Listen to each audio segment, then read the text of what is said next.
গেলাম। আগে যেমন গোয়াল ভরা গরু আছিল, গোলা ভরা ধান আছিল, পুকুর ভরা মাছ আছিল, আমার দাদুরও তেমনি বাড়ি ভরা বউ আছিল।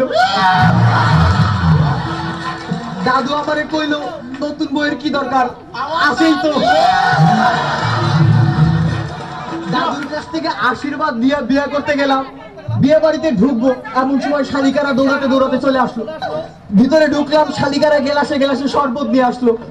আমি একটা গ্লাসে চুমুক দিয়ে দেখি কি তিতার তিতা, না খাইলে লোকজন মাইন্ড করবো, পুরোটাই খাওয়া ফেলাইলাম। পরে গ্লাসে চুমুক দিয়ে দেখি আমার ঝালের ঝাল, না খাইলে লোকজন মাইন্ড করবো, পুরাই খাওয়া ফেলাইলাম।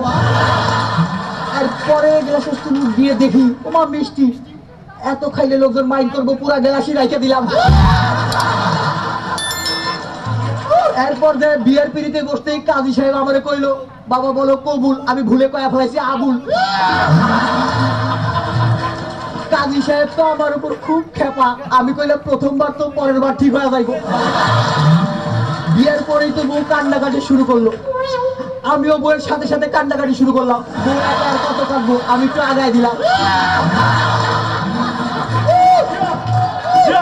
শ্বশুর আব্বা উপহার হিসেবে আমার একটা লুঙ্গি দিছিল, জিন্সের লুঙ্গি। সেইটাতে আবার সাইডে পকেট আছে, আবার সেম সিস্টেম, আবার বেল্টও লাগানো যায়। শাশুড়ি আম্মা বউরে আমার হাতে তুলে দিয়ে কইলো বাবা আমার খুব আদরের মিয়া, এর একটু দেখে রাখো। আমি কইলাম চিন্তা করেন না আম্মা, আপনার মায়া মানে তো আমার মায়া। শালিকা আমার হাতে একটা রুমাল দিয়ে কইলো দুলা ভাই আমারে ভুলে যায় না। আমি কইলাম আমার বউরে ভুলতে পারি কিন্তু তোমারে। এই কথা শোনার পর বউ আমার উপর খুব রাগ করলো, সারা রাস্তা কথা কয় নাই। বাসর ঘরে ঢুকেই তো দরজা আটকাই দিলাম।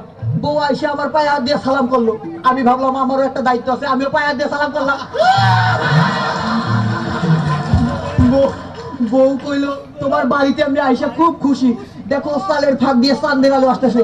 আমি কইলাম চিন্তা করো না, বৃষ্টি হলে পানিও নামবো। তারপর সারা রাত কেমনে কাটলো সেটা আপনাদের আর না বলি। আগে যদি জানতাম বিয়ে এত মজা, বাপের আগে কামটা সাইডে ফেলাইতাম।